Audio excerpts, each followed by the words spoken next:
Palavra da Verdade, a exposição bíblica com Hernandes Dias Lopes. Irmãos, sempre que eu vejo um encontro de líderes, pastores, pastoras, meu coração se enche de esperança. O mundo está muito fragmentado. O mundo está dividido. Ideologias, partidos, ambições. Mas a Igreja de Cristo é uma só. Nós somos um só povo. Nós somos um só rebanho. Nós somos uma só família.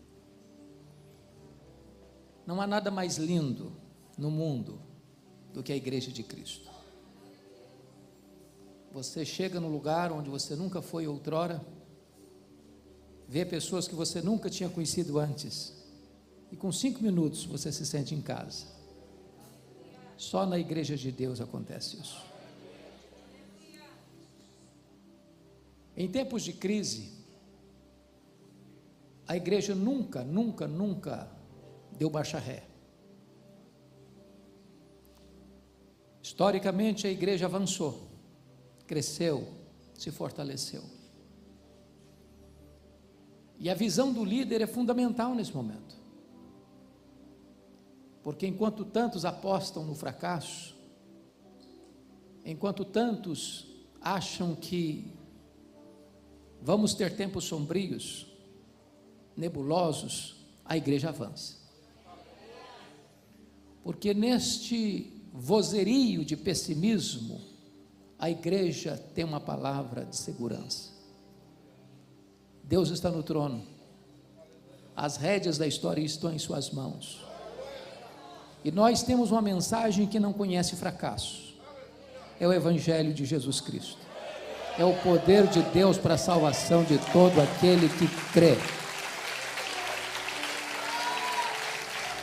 Então, mais do que nunca, você e eu precisamos estar encorajados.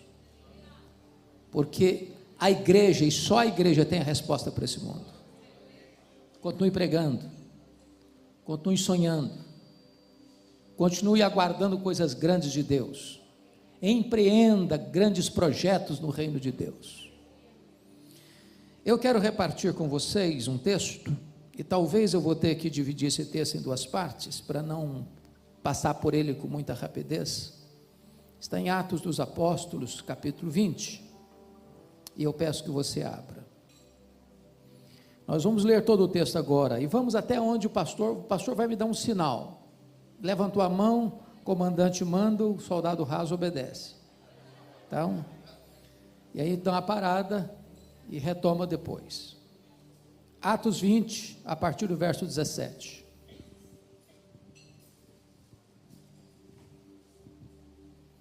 De Mileto mandou a Éfeso chamar os presbíteros da igreja. E quando se encontraram com ele, disse-lhes: vós bem sabeis como foi que me conduzi entre vós em todo o tempo, desde o primeiro dia em que entrei na Ásia, servindo ao Senhor com toda humildade, lágrimas e provações que pelas ciladas dos judeus me sobrevieram, jamais deixando de vos anunciar coisa alguma proveitosa e de vou-la ensinar publicamente e também de casa em casa, testificando tanto a judeus como a gregos o arrependimento para com Deus e a fé em nosso Senhor Jesus Cristo. E agora, constrangido em meu espírito, vou para Jerusalém, não sabendo o que ali me acontecerá, senão que o Espírito Santo, de cidade em cidade, me assegura que me esperam cadeias e tribulações. Porém, em nada considero a vida preciosa para mim mesmo, contanto que complete a minha carreira e o ministério que recebi do Senhor Jesus, para testemunhar o Evangelho da graça de Deus. Agora eu sei que todos vós, em cujo meio passei pregando o reino, não vereis mais o meu rosto. Portanto, eu vos protesto no dia de hoje, que estou limpo do sangue de todos, porque jamais deixei de vos anunciar todo o desígnio de Deus. Atendei por vós e por todo o rebanho sobre o qual o Espírito Santo vos constituiu bispos, para pastoreardes a igreja de Deus, a qual ele comprou com seu próprio sangue. Eu sei que depois da minha partida, entre vós penetrarão lobos vorazes, que não pouparão o rebanho, e que dentre vós mesmos se levantarão homens falando coisas pervertidas para arrastar os discípulos atrás deles. Portanto, vigiai, lembrando-vos de que por 3 anos, noite e dia, não cessei de admoestar com lágrimas a cada um. Agora, pois, encomendo-vos ao Senhor e à palavra da sua graça, que tem poder para vos edificar e dar herança entre todos os que são santificados. De ninguém cobicei prata, nem ouro, nem vestes. Vós mesmos sabeis que estas mãos serviram para o que me era necessário, a mim, que aos que estavam comigo. Tenho-vos mostrado em tudo que, trabalhando assim, é mister socorrer os necessitados e recordar as palavras do próprio Senhor Jesus: mais bem-aventurado é dar que receber. Tendo dito isto, ou tendo dito estas coisas, ajoelhando-se, orou com todos eles. Então, houve grande pranto entre todos, e abraçando afetuosamente a Paulo, beijavam, entristecidos, especialmente pela palavra que ele dissera, que não mais veriam o seu rosto. E acompanharam-no até o navio. Amém. Bom, deixe-me colocar isto dentro do seu contexto. Paulo passara 3 anos em Éfeso, na sua 3ª viagem missionária. Éfeso era a capital de uma província, a Ásia Menor.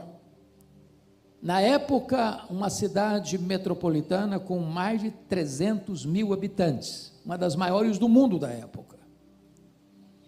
Éfeso hospedava o templo da deusa Diana, 4 vezes maior do que o Partenon de Atenas, uma das 7 maravilhas do mundo antigo.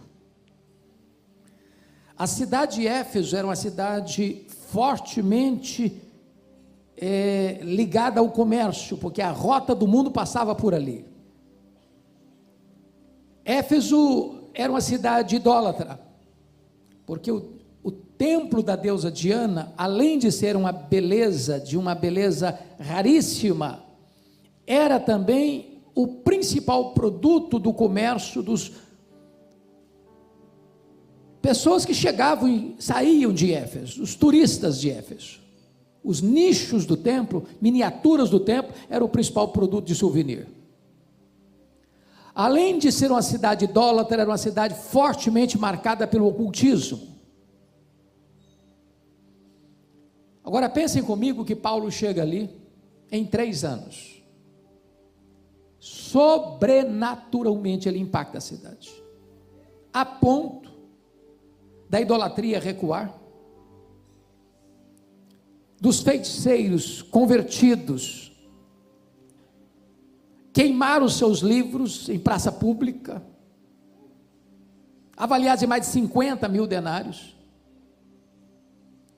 a palavra de Deus prevalecer na cidade, e em 3 anos ele plantar igrejas em toda a província: Esmirna, Pérgamo, Tiatira, Sardes, Filadélfia, Laodiceia, Colossos e Hierápolis. Eu fico pensando hoje, com toda a tecnologia que temos, televisão, rádio, bíblias impressas, folhetos, internet, Facebook, Instagram, Zap, tudo mais. Um pastor chega numa cidade de 300 mil habitantes, em 3 anos, via de regra, nem conhecido ele é na cidade ainda. Não tem outra explicação para o êxito de Paulo em Éfeso, a não ser a obra soberana e sobrenatural do Espírito Santo na sua vida e através da sua vida. Mas não foi fácil não.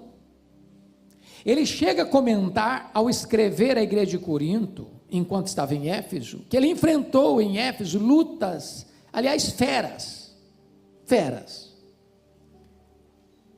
Ele enfrentou situação, tribulação, acima da sua força, a ponto de desesperar-se da própria vida. Parece que quanto mais pressão a igreja enfrenta, mais a igreja avança, mais a igreja cresce. Sucesso no ministério não é ausência de tensão, não é ausência de pressão, não é ausência de tempos difíceis. E então agora, depois de 3 anos, Paulo está saindo de Éfeso, indo para Jerusalém para levar as ofertas que ele recolhera entre as igrejas antílicas para os pobres da Judéia, em virtude da fome que assolou o mundo no período de Cláudio, imperador Cláudio.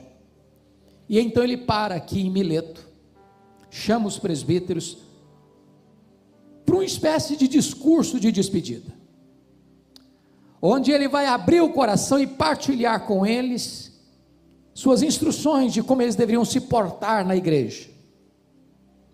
E esta palavra de Paulo com esses presbíteros, que ele chama também de pastores e de bispos, serve para nós hoje como que um farol a guiar os nossos passos, nos tempos turbulentos em que estamos vivendo. O mundo está em convulsão,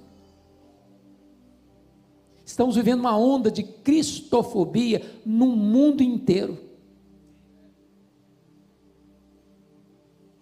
Países que outrora tinham coragem e orgulho de levantar a bandeira do Evangelho, parece que estão enrolando esta bandeira, se envergonhando dela. E é nessa hora, irmãos, que nós, pastores e líderes, precisamos nos levantar. Que as cortes recuem, que os parlamentos recuem, que os palácios recuem, a igreja não há de recuar, em nome de Jesus.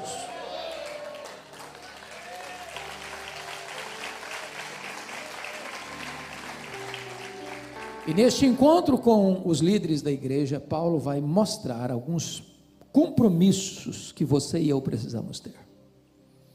Eu quero partilhar com vocês 7 compromissos que nós devemos assumir hoje. Já assumimos, mas precisamos renová-los.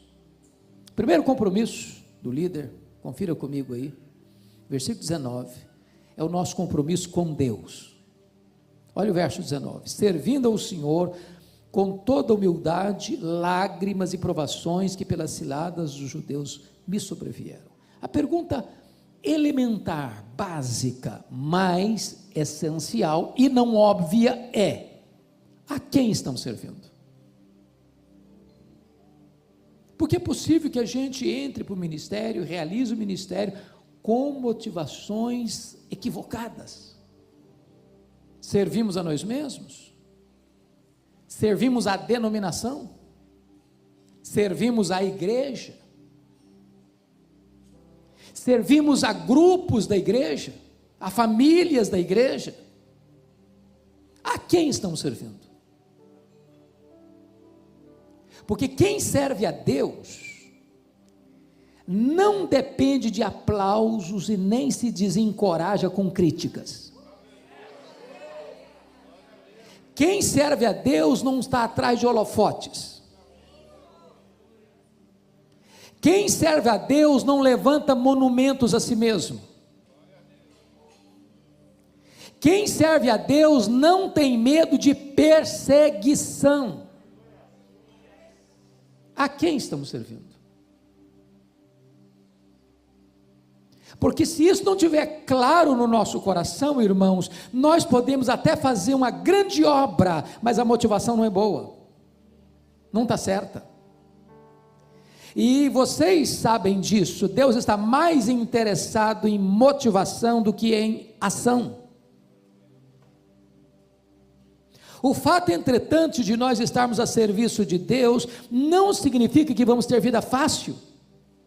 Ele diz, pelo fato de estar servindo a Deus, ele tem que fazer isso com humildade, ele tem que fazer isso com lágrimas, ele enfrenta provações, ele enfrenta até ciladas. Há determinados problemas que você só enfrenta pelo fato de estar servindo a Deus, pelo fato de você não negociar princípios e valores. O mundo nunca vai nos aplaudir pelo fato de estarmos servindo a Deus, porque o mundo sempre odiou Jesus, e ele vai odiar Jesus em nós. É uma tolice da igreja pensar que se eu imitar o mundo, eu vou ganhar o mundo. Não, o mundo está farto dele mesmo. Você só pode impactar o mundo quando você é diferente dele. A quem estamos servindo? Que o nosso coração, como cantamos agora, tem tudo a ver com Ele, que o nosso coração seja totalmente dEle, porque dEle, por meio dEle, para Ele são todas as coisas. Não é o nosso nome, não é a nossa denominação, não é a placa da nossa igreja, não é o nosso ministério, é a glória dele. Nós estamos a serviço dele, nós somos servos dele, nós somos embaixadores dele, nós somos chamados por ele, nós vivemos para ele, para a glória dele, e é isso é a essência do ministério. Segundo compromisso, compromisso com nós mesmos. Olha comigo, por favor, o versículo 18. E quando se encontraram com ele, disse-lhes: vós bem sabeis como foi que me conduzi entre vós em todo o tempo, desde o primeiro dia em que entrei na Ásia. Olha o verso 28, a parte A: atendei por vós. Ô irmãos, isso é tão importante.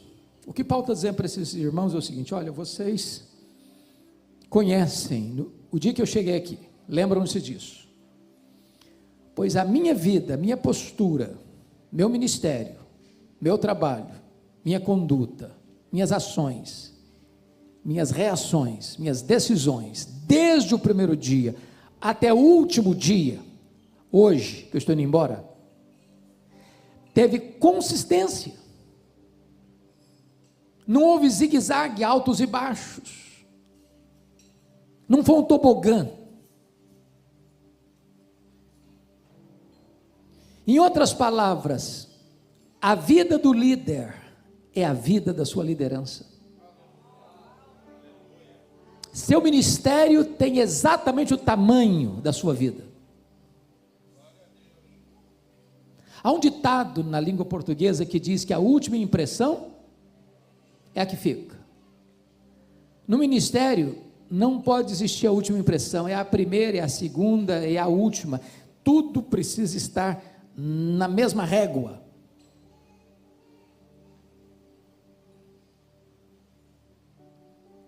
É claro que você e eu somos sujeitos a falhas, a erros, a pecados. É claro que Paulo também não está aqui defendendo o perfeccionismo, no sentido de que o líder não peca, o líder não transgride. Não, nós somos pecadores. Aliás, quanto mais santo você for, mais consciência de pecado você tem. As pessoas que mais choraram pelos seus pecados não foram as pessoas que mais pecaram, foram as pessoas que mais perto de Deus andaram. Paulo chega a dizer: eu sou o maior dos pecadores, eu sou o menor dos santos. Aliás, eu não sou nem digno de ser chamado apóstolo. Mas nós precisamos cuidar da nossa vida, do nosso coração, das nossas motivações. Por isso Paulo diz: atendei por vós. Talvez a ovelha mais difícil do rebanho é aquela que nós vemos diante do espelho.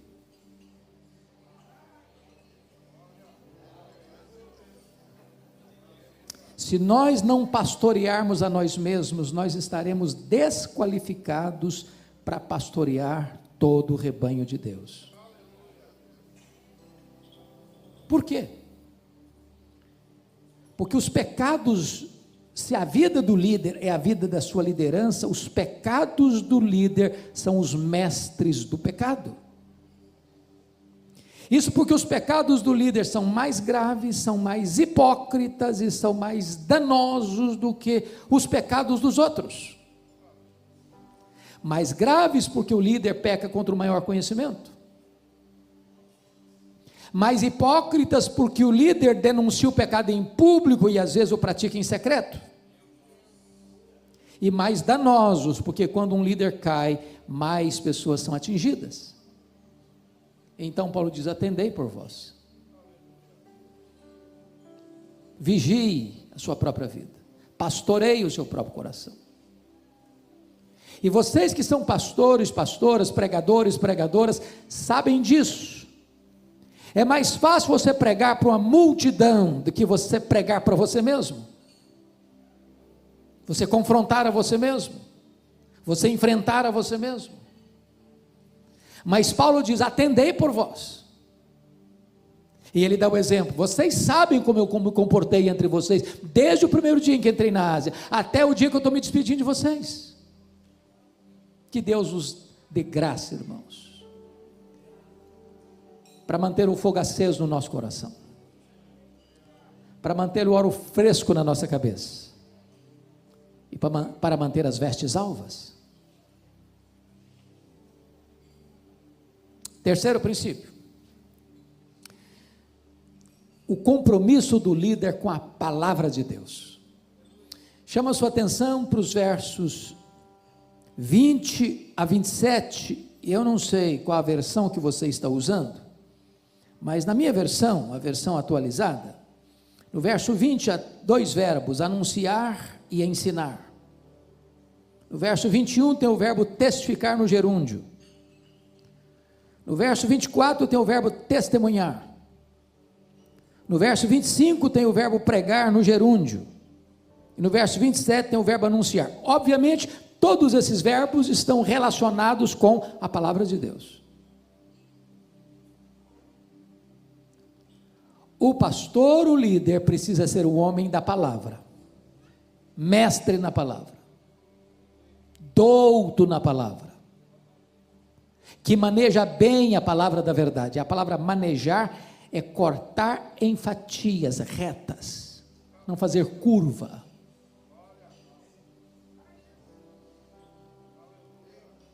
Você precisa comer a palavra, se alimentar da palavra, amar a palavra. Nas palavras de Paulo, a primeira carta de Timóteo, você precisa se afadigar na palavra. Porque quem se alimenta de leite magro não consegue dar comida boa e consistente para o rebanho. E eu chamo a sua atenção agora para o verso 20. Jamais deixando de vos anunciar coisa alguma proveitosa e de vos-la ensinar, publicamente também de casa em casa. Chama a sua atenção para esse fato, ensinar publicamente também de casa em casa. Ou seja, ensinar para uma grande congregação e ensinar num pequeno grupo. Por que que isso é importante hoje? Para você não correr o risco de ser um pastor seletivo. O que é que eu quero dizer com isso? Cuidado para você não nutrir no coração a falsa ideia de que você é importante. Você não é importante, importante é a palavra. Importante é a palavra. Você passa, eu passo, nós passamos, a palavra de Deus permanece para sempre. Você é apenas um vaso de barro, o que tem valor é o que está dentro do vaso. Mas se você não tomar cuidado, você começa a achar que você é importante. E aí você começa a ficar seletivo. Ô irmãos, nós estamos vivendo um tempo tão difícil, e vocês sabem disso. Você manda um convite para um pastor, ele não te responde, ele manda um questionário para você, manda um questionário, e lá no finalzinho, eu pergunto assim: quanto você intenta investir no meu ministério? Tudo aquilo antes do questionário só tem a ver com esse finalzinho aqui. Quanto você vai dar? Qual o cachê?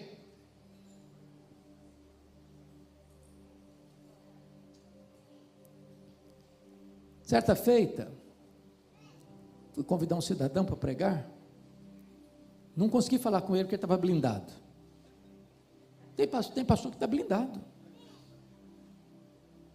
Com muito custo consegui falar com a secretária, e quando eu fiz o convite, ela disse assim: não, nosso pastor não prega mais em igreja, só prega em grandes encontros. Eu não me contive, disse: então, fala para o seu pastor que ele é mais importante do que Jesus, do que o apóstolo Paulo. Porque pelo que me consta, Paulo ensinava publicamente e também de casa em casa. Pelo que me consta, Jesus pregou os seus melhores sermões para uma pessoa só.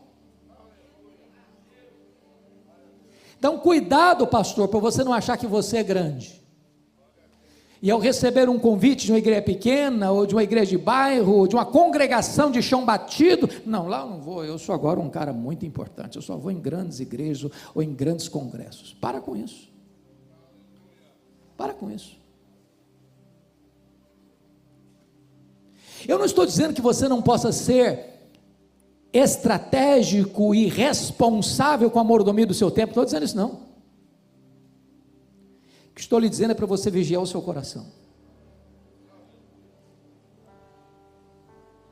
Eu gosto e faço isso. Atenda algumas agendas propositadamente daquela igreja de baixar a portinha assim, ó. Faço questão.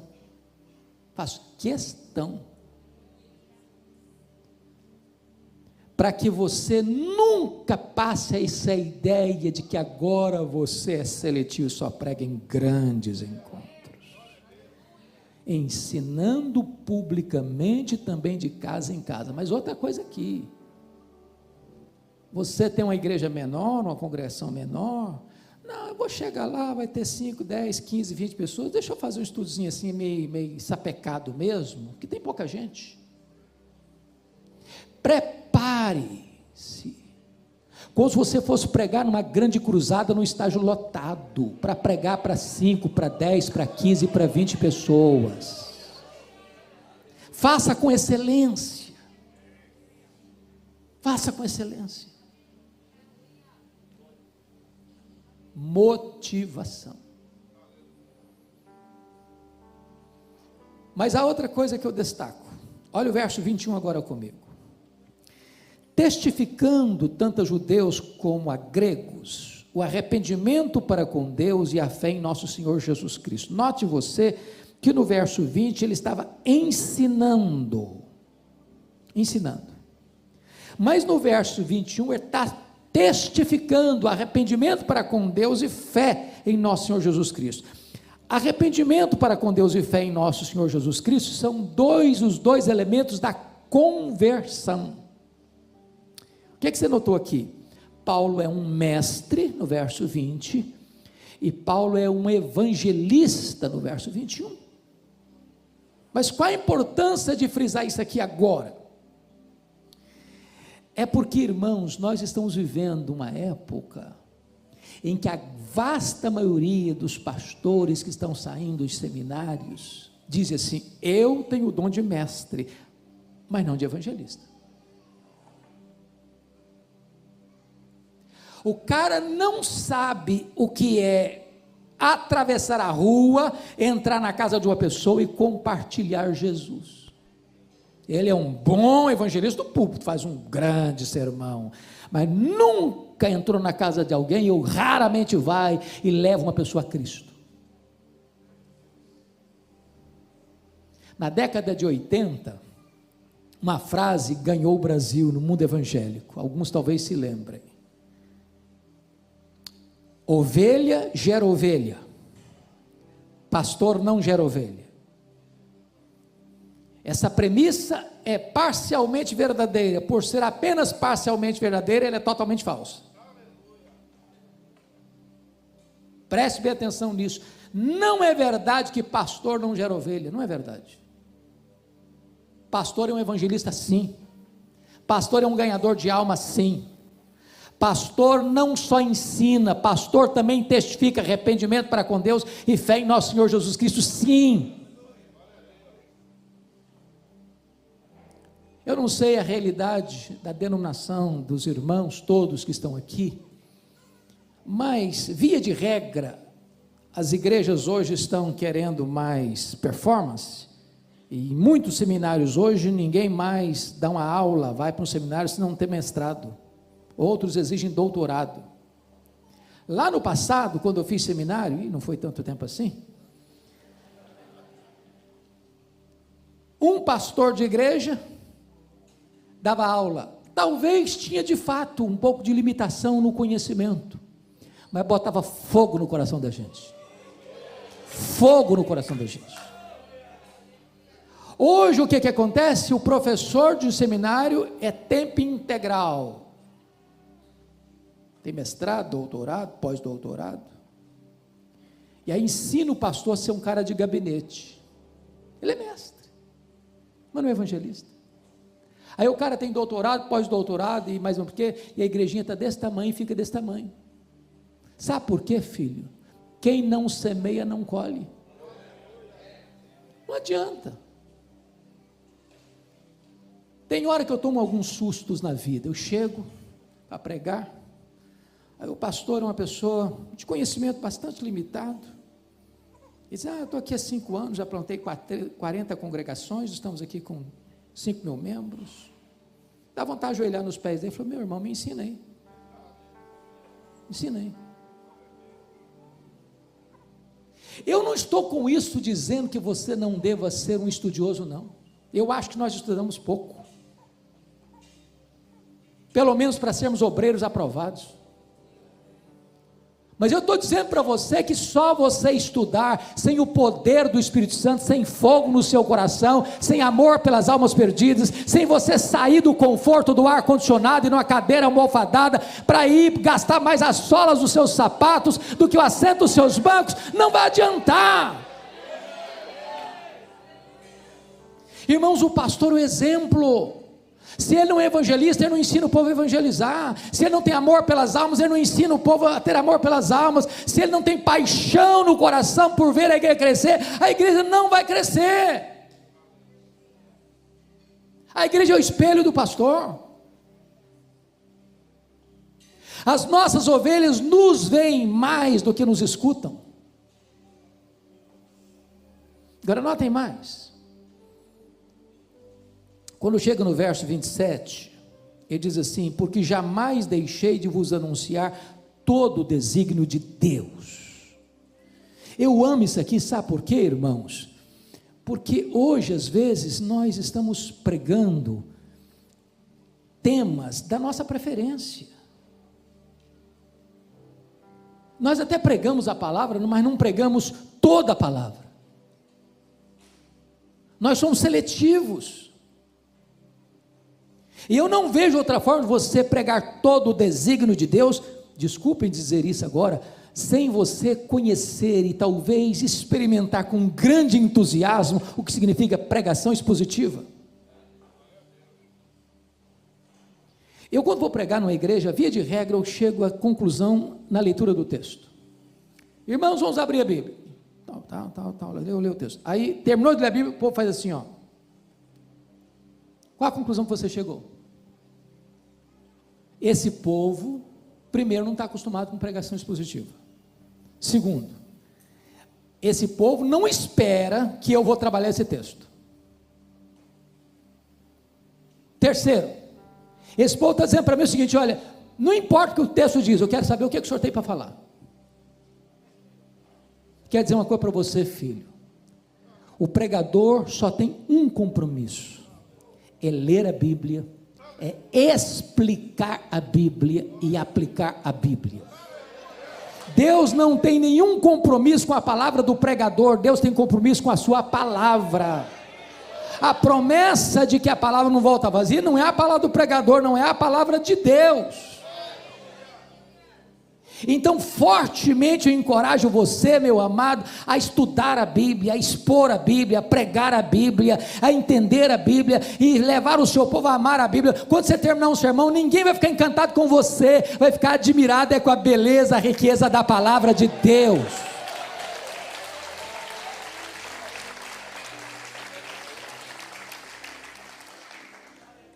Quarto princípio. Olha comigo, por gentileza, o versículo 24. Porém, nada considero a vida preciosa para mim mesmo, conquanto que eu complete a minha carreira e o ministério que eu recebi do Senhor Jesus, para testemunhar o evangelho da graça de Deus. Há 3 coisas que eu chamo a sua atenção aqui, fundamentais. Primeiro, vocação.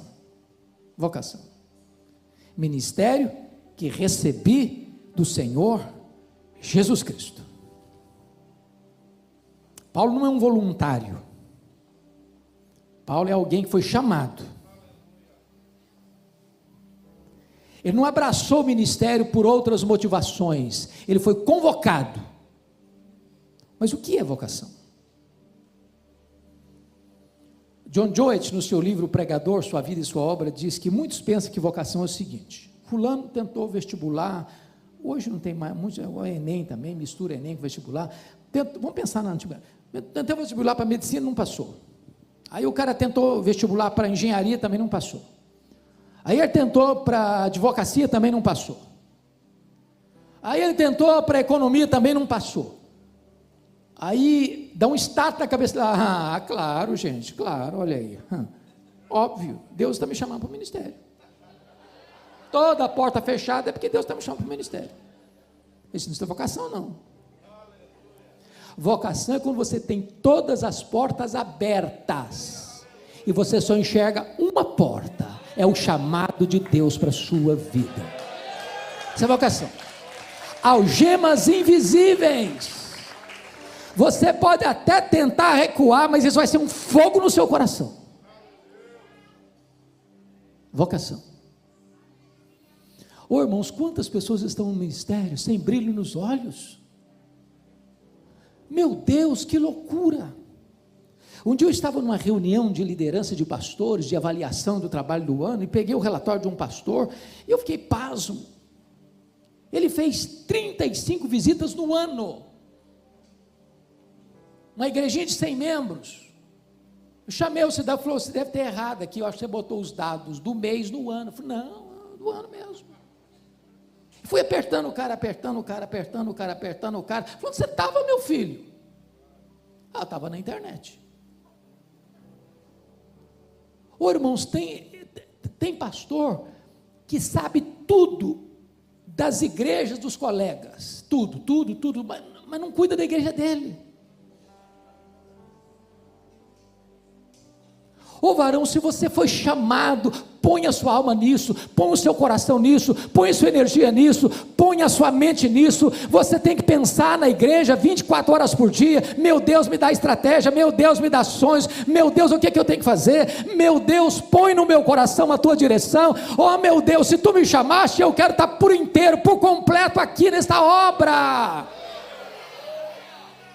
Me perdoe de dizer isso, talvez eu possa até entristecer alguns aqui, mas tem muito pastor que o sonho da vida dele é ser vereador.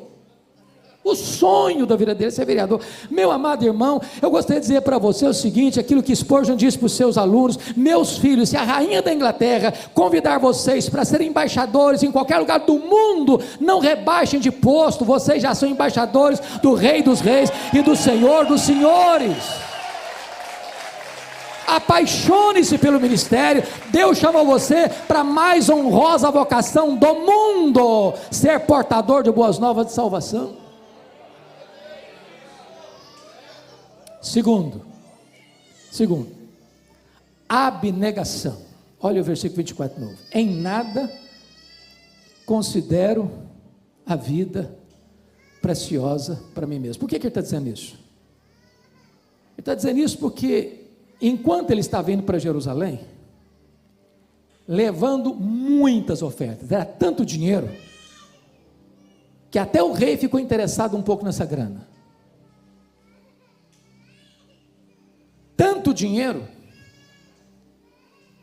que alguém podia dizer: bom, esse povo vai fazer uma festa para Paulo em Jerusalém. E ele está dizendo: o Espírito Santo está me assegurando de cidade em cidade, que o que eu vou enfrentar pela frente são cadeias e tribulações. Eu estou levando dinheiro, oferta, ajuda, socorro para eles, mas em resposta, o que o Espírito Santo está me garantindo aqui é que vou ser preso.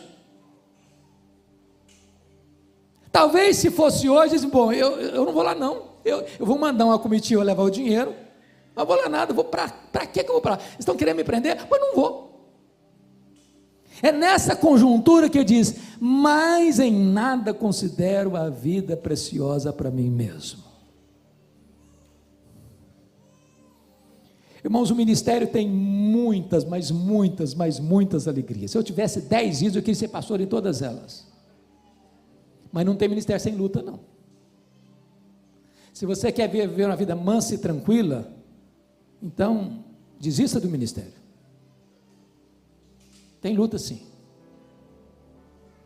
Quem está procurando ministério para ter segurança econômica, status social, prestígio, desista. Ministério é para gente abnegada.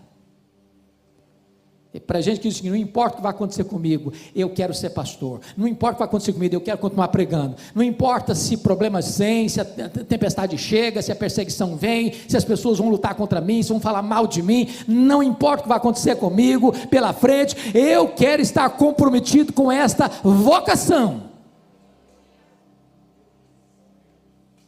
A terceira coisa nesse versículo aí, e a gente dá o break que o pastor pediu.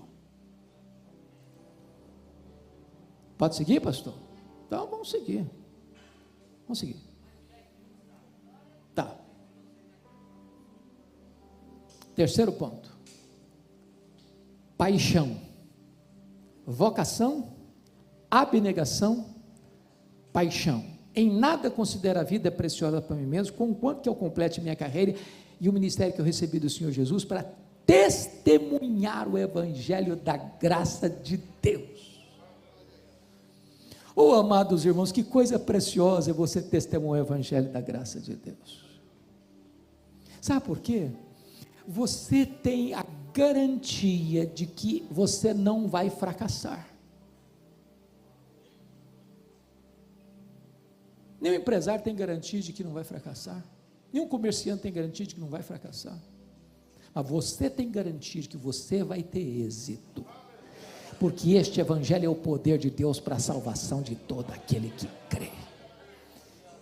Um dos exemplos para mim mais fantásticos é o que Paulo dá na carta aos Filipenses, quando ele está encerrando a carta no capítulo 4, verso 22, ele diz assim: todos os santos vos saúdam, especialmente os da casa de César. O que era a casa de César?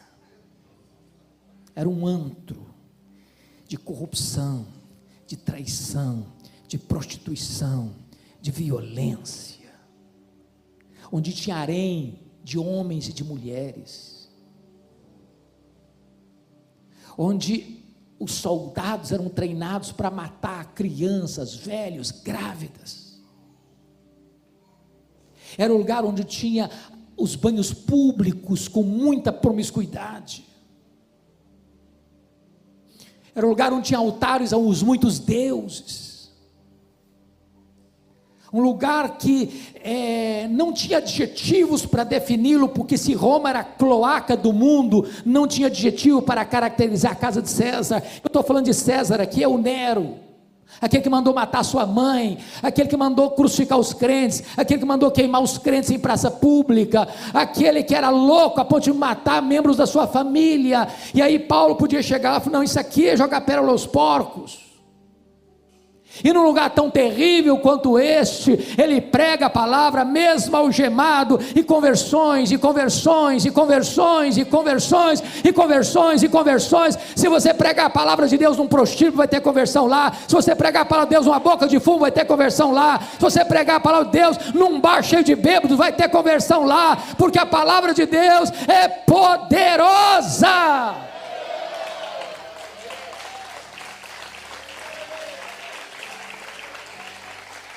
Eu tenho uma paixão, é testemunhar o evangelho da graça de Deus. Ô irmão, deixe que esta palavra queime o seu coração, deixe que o ministério traga brilho aos seus olhos. Para de ficar lamentando, para de ficar reclamando do lugar que você está, da igreja que você está, da cidade que você está. Começa a glorificar a Deus, porque não é o lugar que faz o homem, é o homem que faz o lugar. Não importa se numa grande catedral, não importa se num lugarzinho de chão batido, não importa se numa congregação de bairro, não importa se numa região rural ou numa grande metrópole. O importante é que, se Deus está ali, o deserto da Judeia pode ser o território de um grande reavivamento espiritual.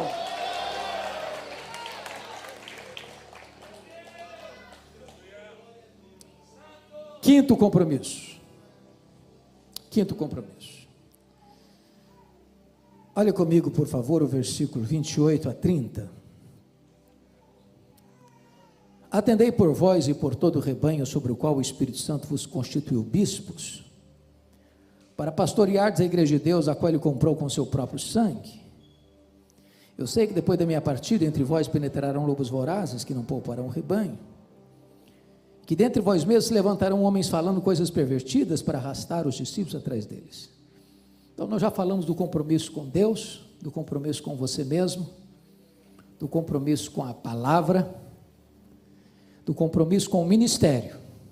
vocação, abnegação, paixão. Agora, em quinto lugar, o compromisso com a igreja. Com a igreja. E Paulo diz: atendei por todo o rebanho sobre o qual o Espírito Santo vos constituiu bispos. Deixa eu fazer só uma perguntinha aqui para os colegas. Na igreja que você pastoreia, tem alguma pessoa complicada? Porque se não tiver, a gente pode fazer algumas transferências também, sem nenhum problema. Nenhum problema. Com todo prazer. Por que Paulo está dizendo atendei por todo o rebanho? Porque o pastor pode correr o risco de ter as ovelhas prediletas e fazer 10 visitas para uma ovelha no ano e nenhuma visita para aquela outra ovelha no mesmo ano. Há ovelhas que mordem o pastor, que escoiceiam o pastor, que abalou o pastor. E Paulo diz: atendei por todo o rebanho. Nas palavras de um pastor mais experiente, quando Deus permite isso, isso é lixa grossa, para dar uma limpada na gente, para botar a gente no nosso devido lugar, para você não achar que você está com uma bola cheia demais, vira um balão de vaidade. Atendei por todo o rebanho.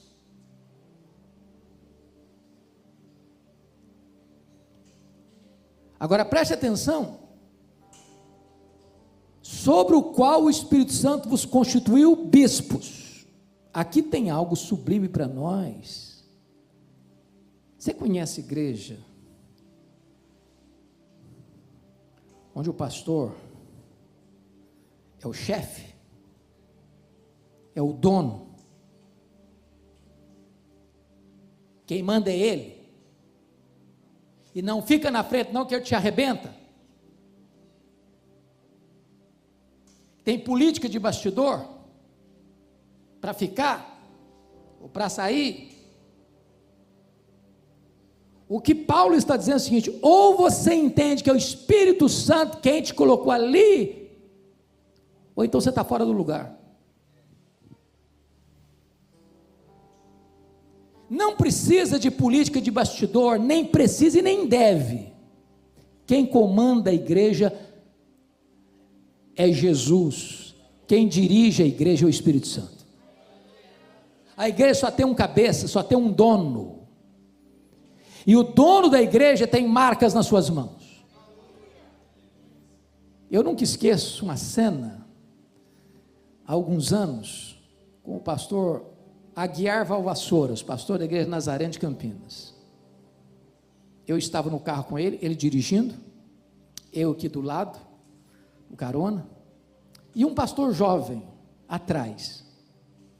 O pastor jovem começou a contar do seu trabalho, da sua igreja, do seu ministério, e durante alguns minutos ele falou: a minha igreja, minha igreja, minha igreja, minha igreja, minha igreja, minha igreja, estava sendo repetido com exaustão. Lá pelas tantas, o pastor Valvassouras fez um gesto que me marcou.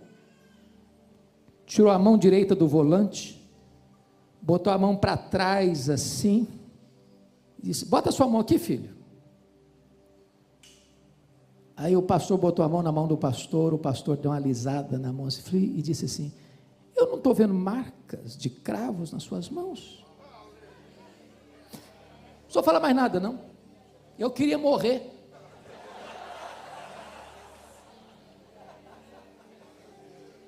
O dono da igreja tem marcas de cravos nas mãos.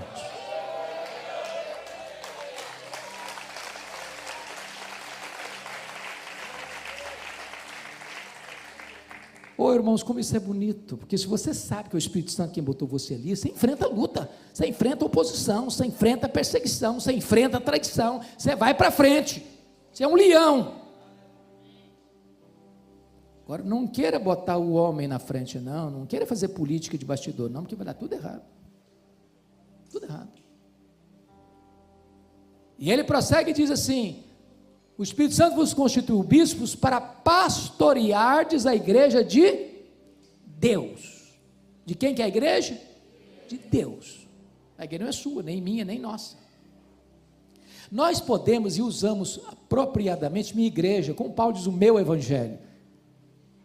Mas é óbvio, quando você diz a minha igreja, você não está dizendo que a igreja é sua, propriedade sua, porque hoje, irmãos, é um negócio esquisito. Tem gente vendendo a igreja, porteira fechada. O cara vende o templo, vende os membros, porteira fechada. Como se a igreja fosse uma empresa particular. Igreja de Deus. Quanto custou essa igreja para ele? Que ele comprou com o seu próprio sangue, porque o sangue do seu filho é o seu próprio sangue. Quando você compreende isso, amado, você começa a entender então qual o seu valor. Você está cuidando do alheio, você está cuidando daquilo que não é seu, você está cuidando daquilo que é de Deus. Você é um mordomo, você é um servo, você não é o chefe. O chefe é outro. O chefe está sentado no trono. E o chefe tem marcas de cravos nas suas mãos.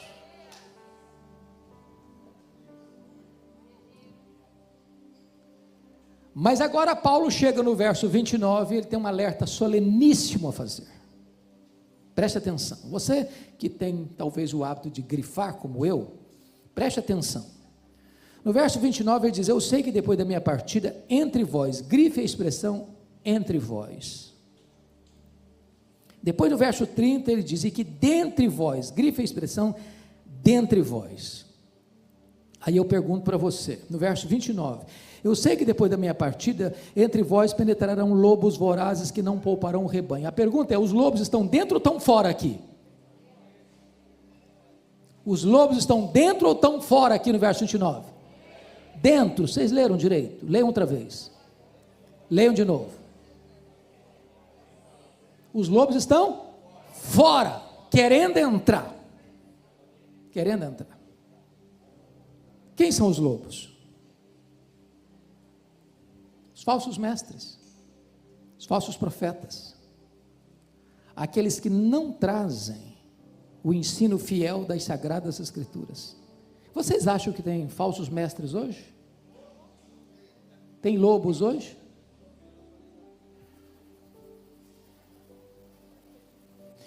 O que Paulo está alertando a você e a mim hoje aqui? Meu amado, você que é pastor, por favor, escute o que eu vou lhes dizer.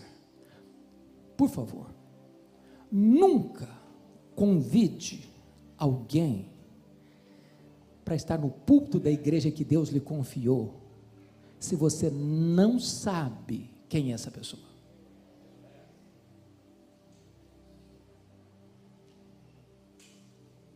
Porque você é o responsável diante de Deus por esse rebanho. Nós vivemos dias complicados, de muitos itinerantes, e talvez você, meu amado pastor, deve passar por isso. O cara está passando, fulano, dia tal, estou passando na sua região, hein? Você não quer que eu pregue aí não? Gente, desculpe se alguém faz isso, desculpe, mas não é uma boa atitude, se oferecer.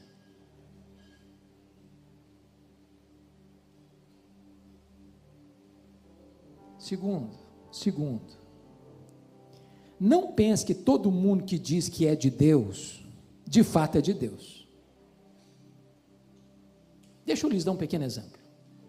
Um dia eu estava em Vitória pregando, culto dominical, entra uma mulher muito bem vestida, bem trajada, com um pequeno séquito, com um pequeno grupo atrás dela. Sentou no terceiro, quarto banco, não me lembro direito, mas não sei como essa mulher mandou um bilhete para mim no púlpito, enquanto eu pregava. Terminei de pregar, abri o bilhete, e ela disse assim no bilhete: o Espírito Santo me mandou aqui hoje, e eu quero que o senhor me dê a palavra, porque tem uma mensagem para esta igreja, da parte de Deus. Bom, Peguei o bilhete, li o bilhete, dobrei o bilhete, botei no bolso, terminei a mensagem, impetrei a bênção. Fui lá para a porta da igreja abraçar os crentes. Essa mulher, cuspindo fogo, chegou e botou o dedo no meu nariz e diz: o senhor impediu que o Espírito Santo falasse à igreja hoje? E eu respondi para ela: o Espírito Santo falou, a senhora que não ouviu. Eu preguei a palavra de Deus aqui hoje.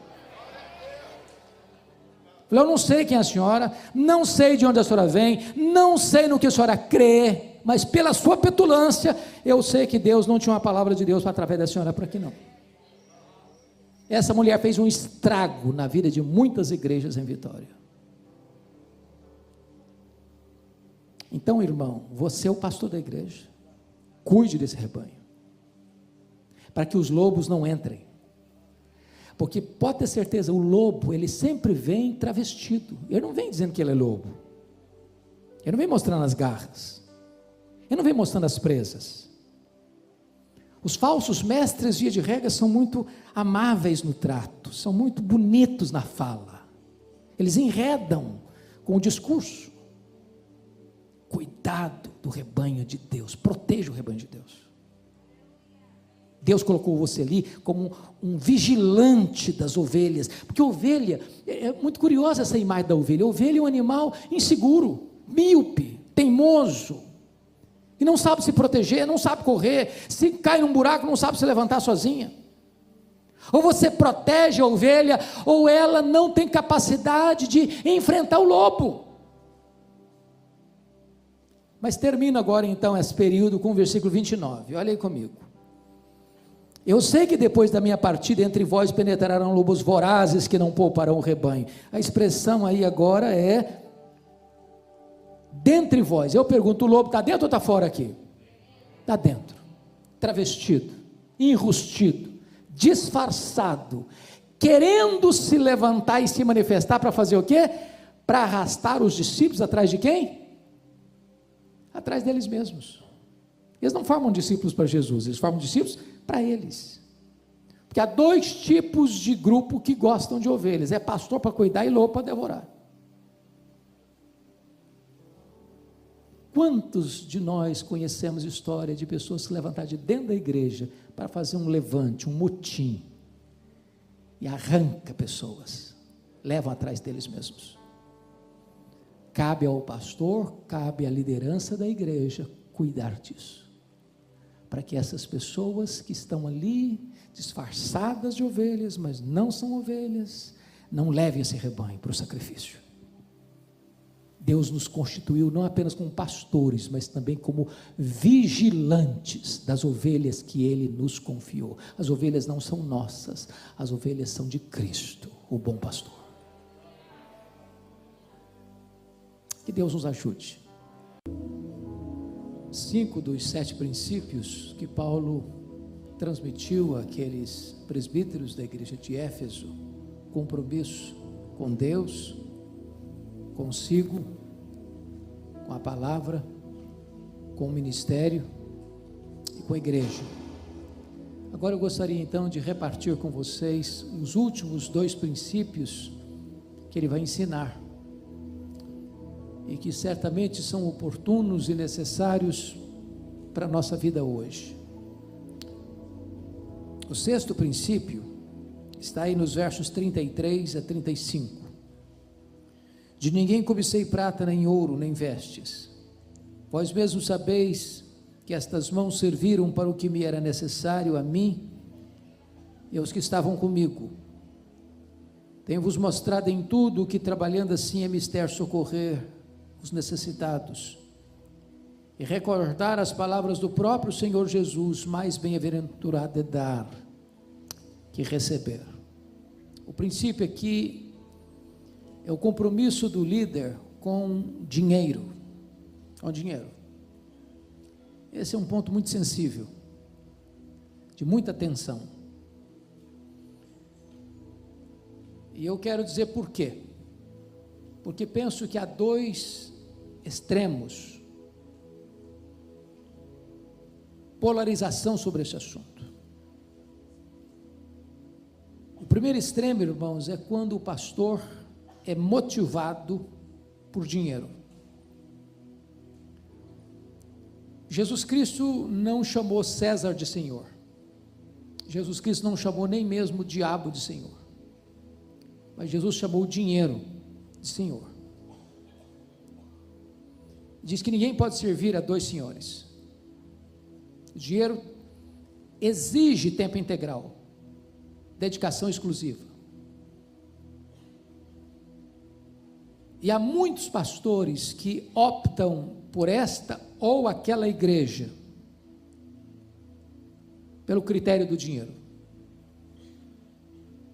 Talvez você e eu já tenhamos conhecimento, eu pelo menos tenho, de um pastor que chega numa igreja, com entusiasmo, comunica para o rebanho sua alegria em estar ali, de como Deus o enviou para ali.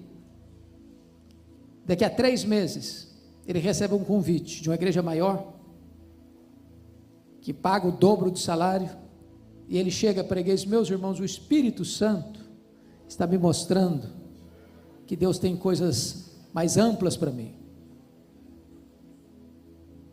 Quando toda motivação para ir da igreja A para a igreja B, foi o salário maior que vai receber. Eu não tenho nenhum problema com um pastor que sai da igreja A para a igreja B,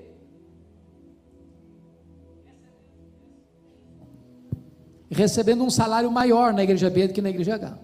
Nenhum problema. A grande questão é qual é a motivação em ir da igreja A para a igreja B. Se a motivação é dinheiro, ele está dizendo o seguinte: o meu ministério está numa vitrine, quem paga mais leva. Isso é muito sutil. Deixa eu lhes dar 2 exemplos para clarear o princípio. Certa feita eu fui convidado para pregar numa das boas igrejas da nossa denominação, e eu não sabia que eles estavam em transição pastoral. Quando terminou o culto, a liderança da igreja me convidou para uma sala e disseram o seguinte para mim: nós estamos em transição pastoral, nós não sabemos o quanto o senhor ganha, a nossa igreja é uma igreja muito bem situada financeiramente, e nós pagamos o dobro do que o senhor ganha lá, não importa quanto é o seu salário lá, nós pagamos o dobro, precisamos que o senhor venha. E eu disse para aqueles irmãos: primeiramente, me sinto honrado com o convite, lisonjeado com a oferta. Entretanto, eu preciso dizer 2 coisas para vocês. Primeiro, eu tenho compromisso com a igreja que eu sou pastor. Segundo, se eu vier para cá porque vocês estão me pagando o dobro, eu estou dizendo para vocês que eu tenho preço, que o meu ministério está numa vitrine, quem paga mais leva. Então eu agradeço o convite, mas eu não venho. Porque se fosse, a motivação não era a igreja, era o dinheiro. Que discurso eu faria para a igreja que eu era pastor? Meus irmãos, eu estou saindo porque lá vão me pagar mais. Segundo exemplo, quando eu estava fazendo meu doutorado nos Estados Unidos, fui convidado para pregar numa das grandes igrejas, e a oferta que me fizeram era 4 vezes o que eu ganhava, 4 vezes. Alguém me disse: você é louco não aceitar um convite desse? Fica aqui 5 anos, resolve a sua vida financeira, depois você volta. A grande questão é: quanto vale o seu ministério? Qual a sua motivação? Eu disse: muito obrigado, mas eu não venho. Eu tenho compromisso com o rebanho, sobre o qual o Espírito Santo me constituiu bispo. Então, muito obrigado, eu não venho. Vigie o seu coração, meu irmão, para que o dinheiro não seja o vetor que vai governar suas decisões. Nós estamos vivendo, irmãos, um tempo difícil, onde pastores e cantores evangélicos são tratados, às vezes, como astros de cinema, pastores que exigem cachê para pregar, cantores que só pregam se o cachê for muito bom, E quando nós contribuímos para essa cultura, nós nos tornamos coparticipantes desse pecado. Eu não tenho nenhum problema de convidar um pregador, e eu sempre fiz isso, e honrar a pessoa que eu convido, com oferta. Agora, também tem outro princípio. Se ao convidar um pastor, diz, eu vou, mas o meu preço é tanto, ainda que a oferta que eu fosse dar, no meu coração estava definida maior do que ele pediu, eu desconvido. Muito obrigado. Você vem não. Porque ministério não é negócio. Pastorado, irmãos, não é troca, não é barganha. Se você atender um convite por causa da oferta que lhe foi feita, você questione a sua motivação. Questione a sua motivação. Volto a lhe dizer, você deveria aceitar um convite para pregar numa congregação que não possa lhe pagar nem a gasolina para você ir. Quantas vezes já fiz isso? E aprendi uma coisa, pastor, que eu fazia errado. Um pastor um dia me ensinou isso. Se você for pregar na igreja mais humilde, lhe der uma oferta de R$20, receba. Nunca rejeite uma oferta. Isso é orgulho. Ainda que, ao receber, você resolva fazer outra coisa. Agora eu recebi, eu gostaria, pastor, que o senhor pegasse essa oferta, comprasse um presente para sua esposa. Mas você recebeu. Não há ninguém tão pobre que não possa dar. Não há ninguém tão rico que não possa receber.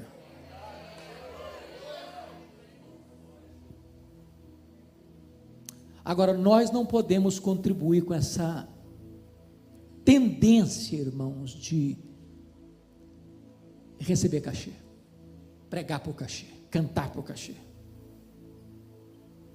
Não podemos fazer do ministério um negócio. O lucro não pode ser o vetor do nosso ministério. Mas lhes disse que há outro polo, outro extremo. Primeiro é o pastor ser governado por dinheiro. O segundo extremo é quando a igreja não honra o pastor e lhe paga um salário de fome. Tem muita igreja, irmão, que o pastor, presidente, recebe um mega salário. Quem rala mais lá na ponta, paga para ser pastor. Biblicamente isso não está certo. O obreiro é digno do seu salário. Agora vamos ver o que Paulo diz aqui. Ele diz o seguinte: de ninguém cobicei prata, nem ouro, nem vestes. Vós mesmos sabeis que estas mãos serviram para o que me era necessário, a mim e os que estavam comigo. Tenho-vos mostrado em tudo que, trabalhando assim, é mister socorrer os necessitados, e recordar as palavras do próprio Senhor Jesus, mais bem-aventurado é dar que receber. Alguns dizem, está vendo, isso aqui sim, isso aqui é exemplo. Paulo trabalhou, foi pastor, e não recebeu salário, e ainda ajudou as pessoas ainda. Esse aí sim, calma. Paulo não está tratando de salário pastoral aqui. Se você quer saber o que ele pensa sobre salário pastoral, você tem que ler 1 Coríntios capítulo 9, lá ele trata do assunto, e ao tratar do assunto lá, ele diz, ele aplica o mesmo princípio do Antigo Testamento para o Novo Testamento, e diz que o pastor merece primícias, um salário de honra. Agora, o que ele está dando de exemplo é o seguinte: quando a igreja era munheca, mão de vaca, pão dura, e não pagava o salário para ele não deixava de ser pastor não, ele ia fazer tenda, ele ia trabalhar para ser pastor, porque ele não é pastor por causa de dinheiro, ele é pastor por causa de um chamado que ele recebeu de Deus.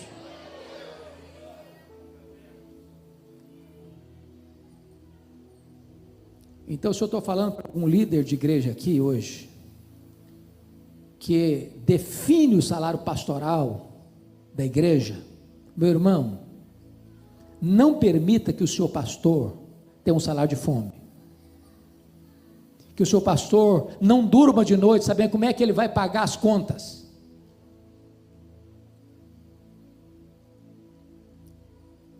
Deixa eu lhes dar um exemplo bíblico. O apóstolo Paulo, quando estava em Corinto, vocês sabem que a igreja de Corinto é uma igreja rica, financeiramente muito bem situada, mas pão dura.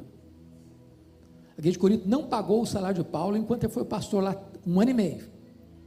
Enquanto Paulo estava lá, ele não falou nada. Depois que ele saiu, foi para Éfeso. De Éfeso ele escreve as 2 cartas aos Coríntios.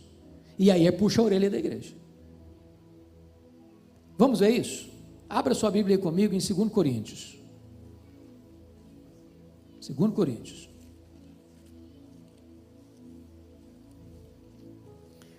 Lá no capítulo 11, versículo 8. Se eu fosse membro da igreja de Corinto, eu ficaria com vergonha de receber essa carta. Olha aí comigo. Obrigado. 2 Coríntios 11, 8. Olha aí comigo. Paulo diz assim: despojei outras igrejas, recebendo salário para vos poder servir. Que é isso, Paulo? Você era nosso pastor, e outras igrejas pagaram o seu salário para você ser o nosso pastor? Vocês não pagaram. Outras igrejas, entendendo meu ministério, me sustentaram, enquanto eu era pastor de vocês. Verso 9. E estando entre vós, ao passar privações. Paulo, você passou privação aqui, sendo nosso pastor? Passei. Vocês não pagaram meu salário. Olha, gente, eu passava em frente ao McDonald's todo de vontade, comer um lanche, não tinha dinheiro. Minha túnica rasgada, precisava comprar uma túnica nova, mandei costurar, remendar, porque não tinha dinheiro. Vocês não pagaram meu salário? Não me fiz pesado a ninguém, pois os irmãos, quando vieram da Macedônia, Macedônia era gente pobre ou rica? Pobre. Supriram o que me faltava, e em tudo me guardei e me guardarei de você pesado. Em outras palavras, os irmãos pobres da Macedônia, ao ver eu ser pastor de vocês, passando privações aqui, me supriram. Era para ficar com a cara no chão de vergonha, não? Mas ele dá o tiro da misericórdia nessa igreja, no capítulo 12, verso 13. Olha o que ele diz aí. Porque em que tendes vós sido inferiores às demais igrejas? Aí ele chama a igreja de Corinto da igreja inferior. A última nota mais baixa na avaliação de todas as outras igrejas. Porque em que tendes vós sido inferiores às demais igrejas, senão neste fato de não vos ter sido pesado, perdoai-me esta injustiça. Trocando em miúdos, sabe o que ele está dizendo? Igreja de Corinto, de todas as igrejas, vocês foram a última escala, última nota. Nesse quesito, vocês não pagaram o meu salário, me perdoe a injustiça, devia ter cobrado. Trocando em miúdos, 2 coisas aqui que nós não podemos cometer. Primeiro, ser pastor movido por amor ao dinheiro. Segundo, a igreja que tendo condições de pagar um salário digno para o seu pastor, fecha a mão para o seu pastor e deixa o seu pastor passar privações e necessidades. Honre o seu pastor, cuide do seu pastor. Mas se você chegar numa situação onde falta provisão, vá trabalhar e continue sendo pastor. Agora Paulo está nos ensinando outra lição aqui. Versículo 35. Volta lá para Atos, por favor. E isso é tão importante, irmão, mas tão importante. Ele diz o seguinte: tenho-vos mostrado em tudo, que trabalhando assim é mister socorrer os necessitados e recordar as palavras do próprio Senhor Jesus, mais bem-aventurado é dar que receber. O pastor precisa ser um exemplo de generosidade. Igreja generosa aprende com um pastor generoso. Na hora de entregar o dízimo, o pastor é o primeiro aí no gasofilácio. Vamos fazer uma oferta aqui para ajudar os pobres, o pastor é o primeiro a chegar no gasofilácio. Não adianta só pregar, tem que dar exemplo.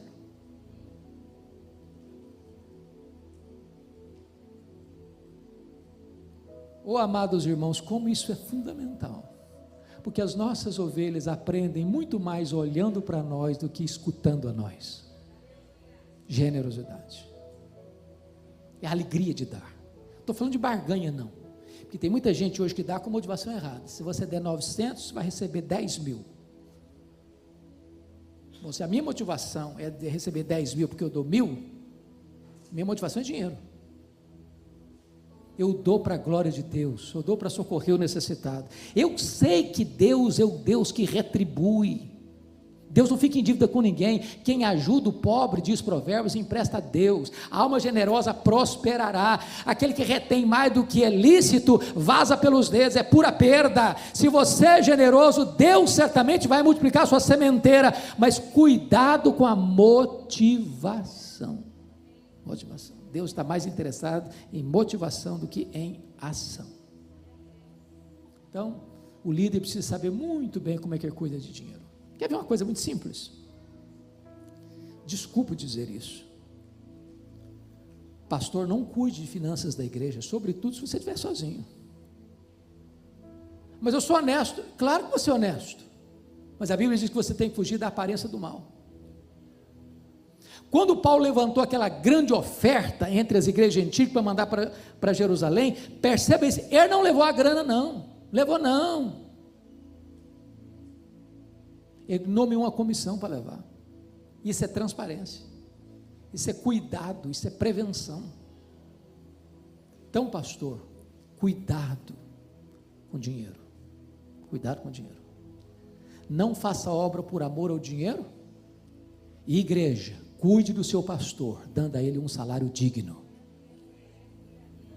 Mas o último princípio, 7º princípio, veja comigo, por gentileza, versos 36 a 38. Tendo dito estas coisas, ajoelhando-se, orou com todos eles. Então o grande pranto entre todos, e abraçando afetuosamente a Paulo, o beijavam, entristecidos especialmente pela palavra que ele dissera, que não mais veria o seu rosto, e acompanharam-no até o navio. É a relação do pastor com a afetividade.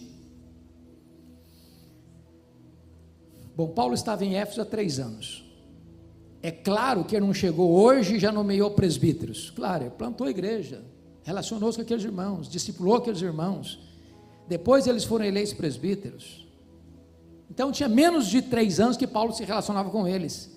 Tempo suficiente para eles criarem um relacionamento tão bonito, tão profundo, tão leal, que quando Paulo está se despedindo deles, num lugar público, eles se abraçam, eles se beijam, eles choram, demonstram afeto. Irmãos amados, eu tenho percorrido o Brasil, tenho pregado em igrejas ultra-ortodoxas, que se uma mosca voar, você escuta o barulho, e igrejas ultra-pentecostais, onde você tem que pedir calma.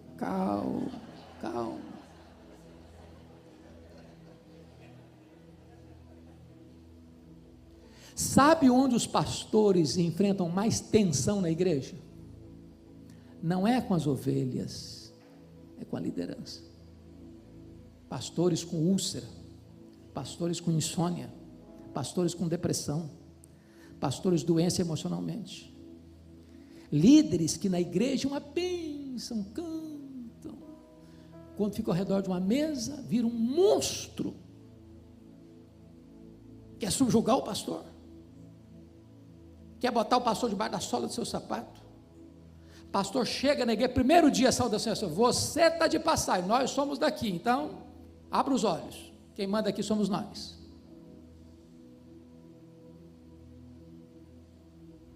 Seus líderes precisam ser os seus amigos mais achegados. Eu estava pregando um congresso de pastor certa feita em Águas de Lindóia, e eu fiz uma pergunta,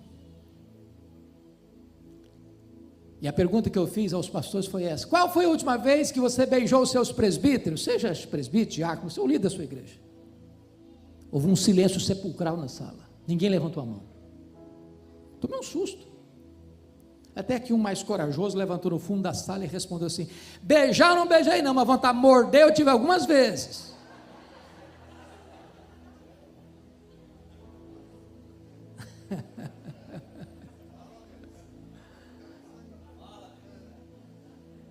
Oi, gente, nós temos que ser mais amáveis, nós temos que ter um pouco mais de mel. Mais de mel. Eu tomei um susto, pastor Fred, no dia que eu fui ordenado. Fui ordenado no dia 17 de janeiro de 1981, aliás, de 82, em Bragança Paulista. Terminei de ser ordenado ao Sagrado Ministério, todo animado, chega um presbítero, muito querido, para me dar um conselho. Ele disse assim: olha, você é jovem, você é solteiro ainda, então quando você estiver cumprimentando as pessoas, e chegar uma mulher, estica bem o braço, estabeleça o limite. Eu tomei um susto, eu disse: meu irmão, primeiro conselho que estou recebendo, sinto muito, mas não posso obedecer, por duas razões. Primeiro, porque eu acho que a Bíblia não me ensina isso. Segundo, porque eu não sou assim, eu abraço até poste no meio da rua. Não dá para mim esse trem, não. Agora, o que eu vou prometer ao senhor é o seguinte: eu quero abraçar a criança, a adolescente, a jovem mais bonita da igreja, a senhora e a vovozinha de 90 anos do mesmo jeito. Do mesmo jeito.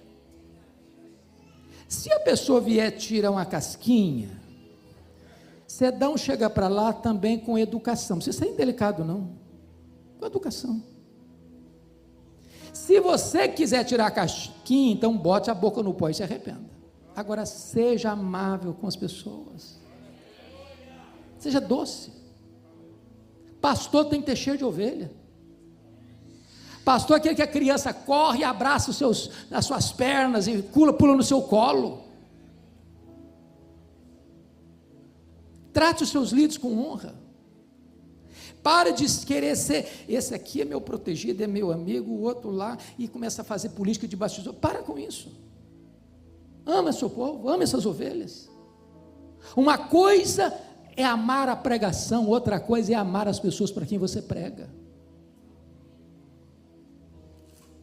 Eu escutei de uma estrela por aí afora: eu gosto da multidão, mas de gente não. Esse negócio de gente me encostar, me cumprimentar, me abraçar, não dá para mim.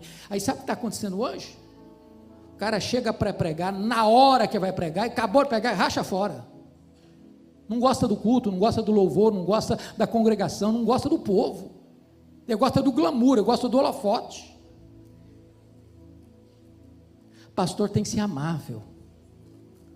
Pastor tem que chorar com o que chora, pastor tem que se alegrar com o que se alegra, pastor tem que ir na casa do pobre e do rico do mesmo jeito. Deixa eu lhes dar dois exemplos para encerrar. Um dia eu estou abraçando o povo na porta da igreja, depois do culto.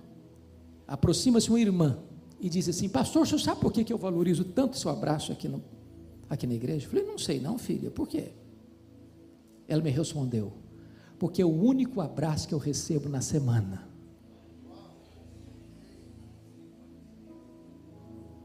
Tem hora que as pessoas precisam na igreja, não é de escutar um sermão, não é de receber um abraço, saber que ela é gente, que ela é amada, que ela é importante, que ela tem valor. Cuidado para você não ir jantar só na casa dos ricos. Vai jantar na casa daquele irmãozinho que bota salame na mesa, e aquele salame tem muito mais valor do que uma picanha maturada. Um dia uma irmã me telefonou, disse: pastor, eu estou ligando para o senhor porque está muito longe, está muito difícil eu ir para a igreja, porque eu moro sozinha, é complicado, então eu estou dizendo para o senhor que eu quero ficar aqui na igreja perto da minha casa. Eu respondi assim para ela, falei: ô filha, só tem um problema, você é tão querida, tão amada, tão importante aqui, que nós não podemos abrir mão da sua vida. A mulher começou a chorar, do outro lado da linha, e disse assim para o pastor: não quero ir para outra igreja coisa nenhuma, eu só precisava escutar isso do senhor hoje. Se eu dissesse: não, minha filha, é isso mesmo, você mora sozinha, fica aí mesmo, que fica melhor para você. Ela falou: está vendo aí, eu não valho nada mesmo, não tem importância nenhuma mesmo, o pastor me descartou mesmo, e ficava lá, e não ficava triste ainda. As ovelhas precisam saber que você as ama, que você tem compromisso com elas, que você está do lado delas, que você está disposto a dar a vida por elas. Pastor precisa ter coração franqueado para Deus e para as ovelhas de Deus. Que Deus nos ajude. Amém. Muito obrigado, irmãos. Palavra da Verdade, a exposição bíblica com Hernandes Dias Lopes.